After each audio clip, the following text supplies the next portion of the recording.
ਸਤਿ ਸ਼੍ਰੀ ਅਕਾਲ ਦੋਸਤੋ, ਬਲਦੇਵ ਸਿੰਘ ਵੀਰ ਜੀ ਤੁਹਾਡਾ ਆਪਣਾ ਜੀ। ਆਪਾਂ ਕਾਫੀ ਦੇਰ ਤੋਂ ਡਿਸਕਸ ਕਰ ਰਹੇ ਸੀ ਵੀ ਕਿਸ ਤਰ੍ਹਾਂ ਉਧਰ ਸੇਫਲੀ ਲੈਂਡ ਹੋਣਾ ਹੈ। ਉਹਦੇ ਵਿੱਚ ਇੱਕ ਰੀਸੈਂਟਲੀ ਅਪਡੇਟ ਆਇਆ ਹੈ। ਰੀਸੈਂਟਲੀ ਅਪਡੇਟ ਕੀ ਆਇਆ ਹੈ, ਜਿਹੜਾ IRCC ਦਿੱਲੀ ਦੇ ਵਿੱਚ ਇੱਕ ਵੈਬੀਨਾਰ ਹੋਇਆ ਜਿਹਦੇ ਵਿੱਚ ਆਪਾਂ ਵੀ ਇੱਕ ਪਾਰਟ ਸੀਗੇ। ਬਹੁਤ ਸਾਰੇ ਕੰਸਲਟੈਂਟ ਵੀ ਉਹਦੇ ਇੱਕ ਪਾਰਟ ਸੀ। ਕਾਫੀ ਚੀਜ਼ਾਂ ਇਹ ਸਮਝਾਈਆਂ ਗਈਆਂ ਵੀ ਕਿਵੇਂ ਐਗਜ਼ਾਮਸ਼ਨਸ ਦੇਣੀ ਹੈਗੀ ਹੈ, ਕਿਸ ਤਰ੍ਹਾਂ ਕਿਹੜੇ ਬੱਚਿਆਂ ਨੂੰ ਐਗਜ਼ਾਮਸ਼ਨਸ ਹੈਗੀ ਹੈ, ਕਿਹੜੇ ਪਰਸਨਸ ਨੂੰ ਐਗਜ਼ਾਮਸ਼ਨ ਹੈਗੀ ਹੈ। ਐਂਡ ਦੈਨ ਹੋਰ ਵੀ ਬਹੁਤ 1.5 ਘੰਟਾ ਇਹ ਸਾਰੀ ਡਿਸਕਸ਼ਨ ਹੋਈ ਹੈ, ਜਿਹਦੇ 'ਚ ਇੱਕ ਪੁਆਇੰਟ ਜਿਹੜਾ ਅੱਜ ਰੀਸੈਂਟ ਜਿਹੜਾ ਚੱਲ ਰਿਹਾ ਹੈ ਸਾਰਾ ਡਿਸਕਸ ਹੋਇਆ ਹੈ। ਉਹਦੇ ਵਿੱਚ ਅੱਜ ਸਿਰਫ ਜਿਹੜਾ ਆਪਾਂ ਇਸ ਵੀਡੀਓ ਦੇ ਵਿੱਚ ਸਿਰਫ ਲੈਂਡਿੰਗ, ਜਿਹੜੇ ਬੱਚਿਆਂ ਦੇ ਕੋਲ ਆਲਰੇਡੀ ਵੀਜ਼ਾ ਹੈਗਾ, ਐਗਜ਼ਾਮਸ਼ਨ ਲੈਂਡਿੰਗ ਐਗਜ਼ਾਮਸ਼ਨ ਯਾਨੀ ਕਿ ਜਿਹੜੇ ਆ ਰਹੇ ਉਹੀ ਆਪਾਂ ਡਿਸਕਸ ਕਰਾਂਗੇ। ਸੋ ਇਹਨਾਂ ਸਾਰੀਆਂ ਵੀਡੀਓਜ਼ ਤੋਂ ਪਹਿਲਾਂ ਆਪਾਂ ਡਿਸਕਸ ਕੀਤਾ ਸੀ ਵੀ IRCC ਦੇ ਵਿੱਚ ਅਪਰੂਵਲ ਆਪਾਂ ਲੈਣੀ ਹੈਗੀ ਹੈ, ਉਹਨਾਂ ਨੂੰ ਮੇਲ ਪਾਣੀ ਹੈ। ਐਂਡ ਮੇਲ ਤੋਂ ਬਾਅਦ ਆਪਾਂ ਦੇਖਿਆ ਵੀ ਆਟੋ ਅਪਰੂਵਲਸ ਆ ਰਹੀਆਂ ਹੈ। ਬਟ ਇਹ ਲੇਟੈਸਟ ਅਪਡੇਸ਼ਨ ਦਾ ਹੀ ਨਤੀਜਾ ਹੈਗਾ। ਉਹਨਾਂ ਨੇ ਇਹ ਕਹਿ ਦਿੱਤਾ ਹੈਗਾ ਵੀ ਸਟੂਡੈਂਟ ਨੂੰ ਸਪੈਸ਼ਲ ਅਪਰੂਵਲ ਲੈਣ ਦੀ ਲੋੜ ਨਹੀਂ ਜੋ IRCC ਦੀ ਅਪਰੂਵਲ ਹੈਗੀ। ਸੋ ਉਹਦੇ ਵਿੱਚ ਆਪਾਂ ਹੁਣ ਤੁਹਾਡੀ ਜਿਹੜੀ ਹੈ ਇਹਦੇ 'ਚੋਂ ਇੰਪੋਰਟੈਂਟ ਜਿਹੜੀ ਡਿਸਕਸ਼ਨ ਹੈ ਐਗਜ਼ਾਮਸ਼ਨਸ ਵਾਲੀ ਉਹ ਆਪਾਂ ਸੁਣਦੇ ਹਾਂ, ਜੋ IRCC ਵੈਬੀਨਾਰ ਦੇ ਵਿੱਚ ਅਸੀਂ ਆਪ ਸੁਣੀ ਹੈ। ਜਾਂ ਉਸ ਤੋਂ ਬਾਅਦ ਬਹੁਤ ਸਾਰੇ ਕੁਐਸਚਨ ਸੀ, ਇਹਨਾਂ ਕਰਕੇ ਸਾਰਾ ਦਿਨ ਲੱਗ ਗਿਆ ਵੀ ਉਹਨਾਂ ਦੀ ਪ੍ਰੈਪਰੇਸ਼ਨ ਕਰਦੇ ਰਹੇ ਵੀ ਕਿਹੜੀਆਂ ਚੀਜ਼ਾਂ ਅਪਡੇਟ ਹੋਈਆਂ। ਸੋ ਆਪਾਂ ਹੁਣੇ ਸੁਣਦੇ ਹੈਗੇ ਆ IRCC ਦੀ ਜ਼ੁਬਾਨੀ ਜਿਹੜਾ ਉਹਨਾਂ ਨੇ ਜੋ ਚੀਜ਼ਾਂ ਤੇ ਐਲੈਬੋਰੇਟ ਕੀਤਾ ਹੈ ਵੀ ਐਗਜ਼ਾਮਸ਼ਨਸ ਸਟੂਡੈਂਟ ਦੀ। ਤੋਂ ਅੱਗੇ 4 ਮਿੰਟ ਦੇ ਆਲਮੋਸਟ 3 to 4 ਮਿੰਟ ਦਾ ਜਿਹੜਾ ਹੈ ਜੋ ਲਾਈਵ ਇਹਨਾਂ ਦਾ ਟੈਲੀਕਾਸਟ ਹੋਇਆ ਵੈਬੀਨਾਰ ਦੇ ਵਿੱਚ, ਉਹਦੀ ਸਾਰੀ ਵਰਡਿੰਗ ਹੈ ਉਹਨੂੰ ਕੈਚ ਕਰੋ, ਉਹਦੇ ਜਿਹੜੇ ਕੁਐਸਚਨਸ ਹੈ ਉਹਨਾਂ ਨੂੰ ਕੈਚ ਕਰੋ।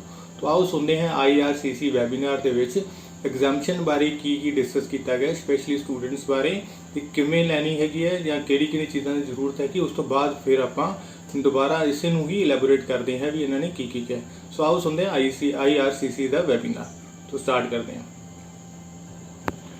Who can enter Canada?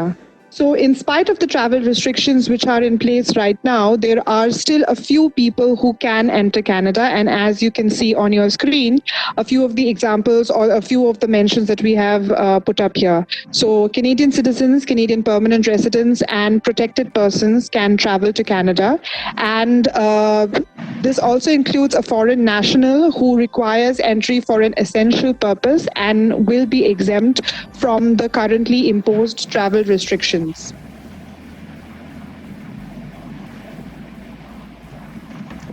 So what are the exemptions to the travel restrictions? Let's talk about some of those. Basically, what the travel restrictions say is that all or any temporary residents who are planning to travel to Canada, they need to demonstrate that they are traveling to Canada for an essential purpose. And what do we mean by essential? Essential basically means that someone who has reasons for traveling to Canada which are non-discretionary as well as non-optional. So emergency orders made under the Quarantine Act do not permit people to travel to Canada for optional or discretionary purposes. So that would be, say, someone is wanting to travel to Canada for tourism or recreation or any sort of entertainment. So, are there any exemptions to these particular restrictions? Yes, there are. And who are exempt? There are some temporary foreign workers and some students, some approved permanent residents, and potentially some visitors looking to reunite with immediate family members already in Canada. So these are the people who are or might be exempt given their particular situation, who might be exempt to travel to Canada. However, an important thing to note here is that visitors will need an authorization letter to travel to Canada if family in Canada is not a Canadian or a PR. And students and workers will not require this authorization letter.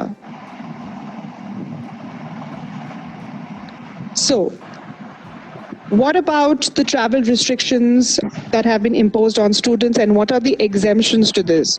So as you all know, not all students will be able to travel to Canada as per the current travel restrictions. So what do you have to do in order to be exempt to travel? In order to be exempt to travel to Canada, you must be in possession of either a study permit visa which was issued to you on or before March 18, 2020, or you need to have a port of entry letter of introduction which indicates that your study permit was approved on or before March 18, 2020. However, either one of these is not the only documentation or proof that you need to share in order to be exempt to travel to Canada. A very important thing to note is that, and which is equally as important as either the study permit or the letter of introduction, is that you must be able to demonstrate that it is essential for you to travel to Canada. So, for example, if you have to be in Canada to attend in-person classes, or if you are already in the middle of your program of study and need to return to it, then you might be considered as an exemption.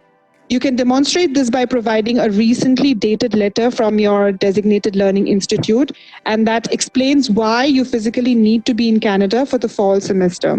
So for those of you who might be wondering, what if I have a visa which was issued to me before March 18th, a university or college has declared that they will have online classes till 31st of December 2020 at least, you are not part of this exemption because your reason to travel to Canada is not considered essential in this case.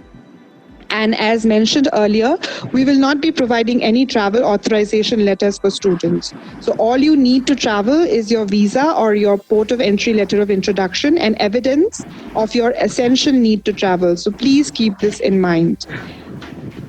And the documents must be provided to the airline at the time of boarding and to the Canadian Border Security Agency officer once you reach your port of entry in Canada. And failure to do so may result in you being denied boarding of your flight or being forced to return from Canada at your own expense. So please remember the clause about essential travel to Canada. हाँ जी, हुणे ਆਪਾਂ ਸੁਣਿਆ ਜੀ IRCC ਦੀ ਜ਼ੁਬਾਨੀ ਜਿਹੜਾ ਉਹਨਾਂ ਨੇ ਕਿਹਾ ਹੈਗਾ ਵੀ who can enter, ਕੌਣ ਆਦਮੀ ਜਿਹੜੇ ਐਂਟਰ ਕਰ ਸਕਦੇ ਉਹਨਾਂ ਨੇ ਡਿਟੇਲ ਦੇ ਵਿੱਚ ਦਿੱਤੀ ਹੈ। ਬਟ ਅੱਜ ਆਪਾਂ ਇਹ ਤੁਹਾਡੇ ਨਾਲ ਡਿਸਕਸ ਕਰਨਾ ਵੀ ਸਟੂਡੈਂਟ ਕਿਵੇਂ ਐਂਟਰ ਕਰ ਸਕਦੇ ਆ। ਸਟੂਡੈਂਟ ਦੇ ਵਿੱਚ ਜੋ ਕਿ ਤੁਸੀਂ ਹੋ, ਤੁਹਾਡੇ ਨਾਲ ਇਹ ਡਿਸਕਸ਼ਨ ਹੋ ਰਹੀ ਹੈ ਐਂਡ ਮੈਕਸਿਮਮ ਜਿੰਨੀ ਵੀ ਆਪਾਂ ਐਂਟਰੀ ਤੇ ਵੀਡੀਓ ਬਣਾਈ ਹੈ ਸਿਰਫ ਤੁਹਾਡੇ ਲਈ ਖਾਸ ਕਰਕੇ ਬਣਾਈ ਹੈ ਕਿ ਤੁਹਾਨੂੰ ਸੇਫਲੀ ਐਂਡ ਅਪਡੇਟਡ ਇਨਫੋਰਮੇਸ਼ਨ ਨਾਲ ਉੱਥੇ ਲੈਂਡ ਕਰਵਾ ਦਿੱਤਾ ਜਾਏ। ਸੋ ਪਿਛਲੇ 5-7 ਦਿਨਾਂ ਦੇ ਵਿੱਚ ਆਈ ਹੋਪ ਕਿ ਕਾਲਜ ਤੋਂ ਸਾਰੇ ਅਪਰੂਵਲਸ ਆਪਣੇ ਕੋਲ ਆ ਗਏ। ਆਲਮੋਸਟ ਸਾਰੇ ਕਾਲਜਾਂ ਨੇ ਆਪਣੇ ਲੈਟਰ ਦੇਤੇ, ਕਿਸੇ ਨੇ ਮਨਾ ਵੀ ਕੀਤਾ ਹੈਗਾ ਵੀ ਆਨਲਾਈਨ ਕੋਰਸ ਹੀ ਰਹੇਗਾ, ਕਿਸੇ ਦਾ ਹਾਈਬ੍ਰਿਡ ਹੈਗਾ, ਕਿਸੇ ਨੇ ਇਨ ਪ੍ਰੈਜ਼ੈਂਸ ਉੱਥੇ ਲੈਟਰ ਦਿੱਤੀ ਹੈ। ਉਹਨਾਂ ਬਾਰੇ ਆਪਾਂ ਅੱਗੇ ਜਾਣਕਾਰੀ ਰੱਖਾਂਗੇ। ਟਰੈਵਲ ਰਿਸਟ੍ਰਿਕਸ਼ਨ ਬਾਰੇ ਇਹਨਾਂ ਨੇ ਦੱਸਿਆ ਹੈ ਵੀ ਕੌਣ ਸਟੂਡੈਂਟਸ ਜਿਹੜੇ ਉਹਦੇ 'ਚ ਜਾ ਸਕਦੇ। ਸਮ ਸਟੂਡੈਂਟ ਦਾ ਵਰਡ ਯੂਜ਼ ਕੀਤਾ ਹੈ, ਬਟ ਅੱਗੇ ਵੀ ਵਰਡ ਯੂਜ਼ ਕੀਤਾ ਕਿ essential ਜਿਹੜਾ ਹੈ ਰੀਜ਼ਨ ਹੋਣਾ ਚਾਹੀਦਾ ਤੁਹਾਡੇ ਕੋਲ ਵੀ ਤੁਸੀਂ ਉੱਥੇ ਆਨਲਾਈਨ ਨੌਨ ਆਪਸ਼ਨਲ ਜਿਹੜਾ ਤੁਹਾਡਾ ਹੋਵੇ, ਆਨਲਾਈਨ ਕੋਰਸ ਨਾ ਹੋਵੇ, ਉੱਥੇ ਹਾਈਬ੍ਰਿਡ ਹੋਵੇ ਜਾਂ ਪ੍ਰੈਜ਼ੈਂਸ ਜਿਹੜੀ ਤੁਹਾਡੀ ਜ਼ਰੂਰਤ ਹੈਗੀ ਇਨ ਪਰਸਨ ਦੇ ਵਿੱਚ। ਇਹਨਾਂ ਸਾਰੀਆਂ ਚੀਜ਼ਾਂ ਨੂੰ ਕਹਿੰਦੇ ਹੋਏ ਅੱਗੇ ਉਹਨਾਂ ਨੇ ਸਾਰੇ ਕੀਤਾ ਵੀ ਮਾਈਟ ਵੀ ਤੁਹਾਨੂੰ ਜਿਹੜੀ ਐਗਜ਼ਾਮਸ਼ਨ ਮਿਲ ਸਕਦੀ ਹੈਗੀ ਹੈ। ਇਹੀ ਸਾਰੇ ਡਾਕੂਮੈਂਟਸ ਜਿਹੜੇ ਹੈ 에ਅਰਪੋਰਟ ਤੇ 에ਅਰਲਾਈਨ ਨੇ ਸਾਰੇ ਚੈੱਕ ਕਰਨੇ ਹੈ ਤੇ ਸਪੈਸ਼ਲ IRCC ਦੀ ਅਪਰੂਵਲ ਦੀ ਜ਼ਰੂਰਤ ਨਹੀਂ ਹੈ। ਮੀਨਸ ਹੁਣ ਆਪਾਂ ਨੂੰ ਕੋਈ ਇਹਨਾਂ ਕੋਲ ਬਲੈਂਕ ਅਪਰੂਵਲ ਹੈਗੀ ਹੈ, ਫਿਰ ਵੀ ਐਜ਼ ਅ ਪ੍ਰੀਕਾਸ਼ਨ ਸੇਕ ਆਪਾਂ ਇੱਥੋਂ ਇੱਕ ਮੇਲ ਪਾ ਸਕਦੇ ਹਾਂ ਵੀ ਅਸੀਂ ਜਾਣ ਤੋਂ ਪਹਿਲਾਂ ਇੰਟੀਮੇਟ ਕੀਤਾ ਸੀ ਐਂਡ ਸਾਨੂੰ ਸਟੈਂਡਰਡ ਰਿਪਲਾਈ ਆਇਆ ਸੀ। ਹੁਣ ਤੱਕ ਵੀ ਜਿਹੜੇ ਪਿਛਲੀਆਂ ਵੀਡੀਓ 'ਚ ਆਪਾਂ ਇਸੇ ਲਈ ਨੈਸੈਸਰੀ ਕਰ ਰਹੇ ਸੀ ਆਪਣੀ ਇੱਕ ਅਪਰੂਵਲ ਜ਼ਰੂਰ ਸ਼ੂਟ ਕਰ ਦਿਓ, ਚਾਹੇ ਉੱਥੋਂ ਰਿਪਲਾਈ ਆਏ ਜਾਂ ਨਾ ਆਏ ਜਾਂ ਸਟੈਂਡਰਡ ਰਿਪਲਾਈ ਉਹਦਾ ਵੀ ਪ੍ਰਿੰਟ ਆਊਟ ਨਾਲ ਲੈ ਕੇ ਜਾਓ, ਅਸੀਂ ਉਹਨਾਂ ਨੂੰ ਇੰਟੀਮੇਟ ਕੀਤਾ ਹੋਇਆ।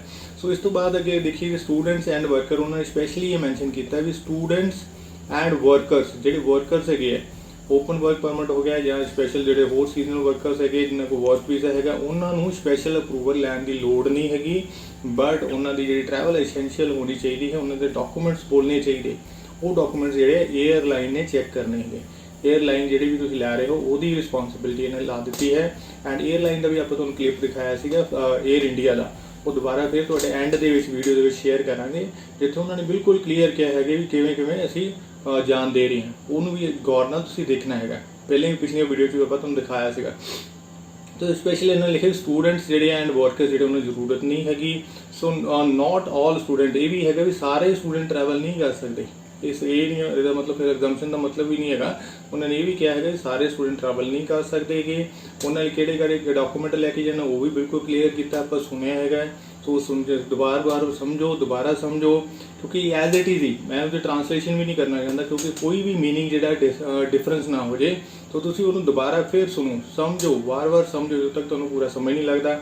ਉਹਦੇ ਵਿੱਚ ਇਹੀ ਲਿਖਿਆ ਗਿਆ ਹੈ ਵੀ ਯੈਸ ਵੀ ਤੁਹਾਡਾ ਜਿਹੜਾ ਵੀਜ਼ਾ ਹੈ 18 ਤੋਂ ਪਹਿਲਾਂ ਦਾ ਹੋਣਾ ਚਾਹੀਦਾ ਹੈ ਐਂਡ ਮਸਟ ਵੀ ਡੈਮੋਸਟ੍ਰੇਸ਼ਨ ਤੁਹਾਡਾ ਹੋਣਾ ਚਾਹੀਦਾ, ਐਸੈਂਸ਼ੀਅਲ ਤੁਹਾਡਾ ਹੈ, ਰਾਈਟ। ਐਸੈਂਸ਼ੀਅਲ ਉੱਥੇ ਰਿਕੁਆਇਰਮੈਂਟ ਹੈਗੀ ਵੀ ਪਹੁੰਚਣ ਦੀ ਐਂਡ ਤੁਹਾਡੇ ਕੋਲ ਕੋਈ ਹੋਰ ਆਪਸ਼ਨ ਨਹੀਂ ਹੈਗੀ ਵੀ ਇਹ ਜਿਹੜਾ ਕੋਰਸ ਉੱਥੇ ਜਾਏ ਬਗੈਰ ਨਹੀਂ ਹੁੰਦਾ। ਤਾਂ ਫਿਜ਼ੀਕਲ ਪ੍ਰੈਜ਼ੈਂਸ ਦੀ ਜ਼ਰੂਰਤ ਹੈਗੀ। ਡਾਕੂਮੈਂਟ ਵੀ ਉਹਨਾਂ ਨੇ ਦੱਸੇ ਹੈਗੇ। ਡਾਕੂਮੈਂਟ ਦੇ ਵਿੱਚ ਇੱਕ ਦੱਸਿਆ ਗਿਆ POV, port of entry. Port of entry ਕੀ ਹੁੰਦਾ ਹੈ? ਇਹਦੇ ਬਾਰੇ ਵੀ ਅੱਗੇ ਆਪਾਂ ਡਿਟੇਲ ਜਾਣਕਾਰੀ ਕਰਾਂਗੇ। ਪੋਰਟ ਆਫ ਐਂਟਰੀ ਹੁੰਦਾ ਜਦੋਂ ਆਪਾਂ ਉੱਥੇ ਬਾਰਡਰ ਤੇ ਪਹੁੰਚ ਰਹੇ ਹੈਗੇ ਜਾਂ ਉੱਥੇ ਐਂਟਰੀ ਜਿਹੜਾ ਐਵੀਡੈਂਸ ਆਪਾਂ ਨੂੰ ਮਿਲ ਰਿਹਾ ਹੈ। तो इन सारिया चीज़ों को मद्दे रखते हुए समझते हुए आप ट्रैवल करना है। IRCC हूँ फाइनली अप्रूवल की लोड़ नहीं हैगी, तुहाडे लिए एक बहुत बड़ी खबर हैगी है, तो वो चिंता ना करो। कॉलेज की लैटर अच्छी तरह पढ़ो, जो कॉलेज कह रहा है कि तुहाडा आना जरूरी है तो डेफिनेटली अपनी टिकट बुक कराओ एंड जाओ। So all the best, thank you very much. और होर इन्फॉर्मेशन जिहड़ियां PTE बारे और बड़ियां इन्फॉर्मेशन जिहड़ियां हैगियां लेटेस्ट वीज़े बारे वो आप अगली वीडियो ते तुहाडे नाल सांझी करांगे। Thank you very much. 2 हफ्ते पहले आप ट्रैवल कर सकते हो। ਸਾਡਾ ਜਦੋਂ ਵੀ ਇਨ ਪਰਸਨ ਕਲਾਸ ਹੋਊਗਾ, इन पर्सन क्लास ਆ ਅਸੀਂ 2 ਵੀਕ ਪਹਿਲਾਂ ਅਸੀਂ ਜਾ ਸਕਦੇ ਹਾਂ। बिल्कुल जा ਅਗਰ सकते ਤੁਸੀਂ हैं। ਮੋੜੋਗੇ ਤਾਂ ਤੁਹਾਡੇ ਤੇ ਲੀਗਲ ਐਕਸ਼ਨ ਹੋ ਸਕਦਾ। और बाबू जी हम नहीं मोड़ रहे, ਹਾਂਜੀ ये हाई कमीशन वाले मोड़ रहे हैं, कनाडा वाले। सर फिर हमारा काम है उनसे पूछना। ਕੁਆਰੰਟਾਈਨ ਕਰਕੇ ਆਓ। उन्होंने हमको Permission आई हुई कहा है। परमिशन आई कनाडा लो ऐडी कितना हुआ अभी 14 डेज पहले वीडियो बना रहे हो ना तो पूरा बोल दे दो। ਮੈਂ ਕਿ ਬੰਦੇ ਵਿਖਾ ਦਾਂ। हाई कमीशन का बोलना है कि आप लोग ट्रैवल कर सकते हो, जो भी आपका डेट है उससे 2 हफ्ते पहले। ਠੀਕ ਹੈ ਜੀ। सर मेरे वाले थी तो सर मैं वो पढ़े सी इतना उन्होंने बोला है।